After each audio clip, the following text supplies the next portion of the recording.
me quero trazer algum ponto adiante de serviço não que o Bolap oferecer na nosso povo de Bonaire. É primeiro ponto tá rechte lijn com o Dr. Nandikas, dus estreitamente nós estamos com o Dr. Nandikas em contato com o outro.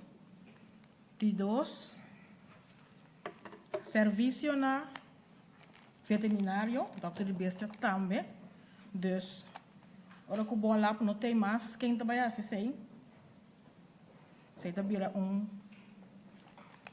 serviço na seguro não privado não também nós estamos se botem hipoteca, dus é algo hobby privado de persona, ora botem lene na banco também tudo isso não, serviço na turista e cruzeiro não,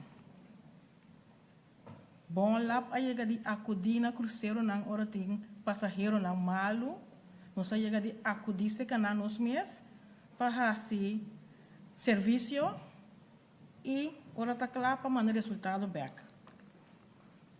Dus esse aí também vira quem também assiste Fundação Maria Dal. Também nós temos serviço na ICN, que tá serviço na preso não. Esse aí também nós temos laço que também roupa mais a leu, porque nós tá agora que nós está exercendo trabalho na ICN. Foi tempo que nós estava mais em estado, nós estava o serviço acaba, e agora que a acomodação nova, também nós trabalhamos e dando serviço. Também nós estamos dando serviço de pregmento na casa.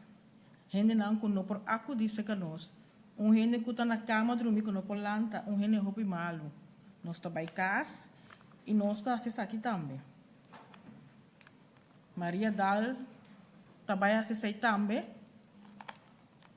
Nós temos serviço de preg na Rincon, também que nós estamos acudir. Na Rincon, por exemplo, nós estamos bezig agora aqui, pessoal.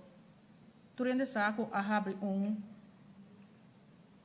centro novo, mais espacioso, mais moderno.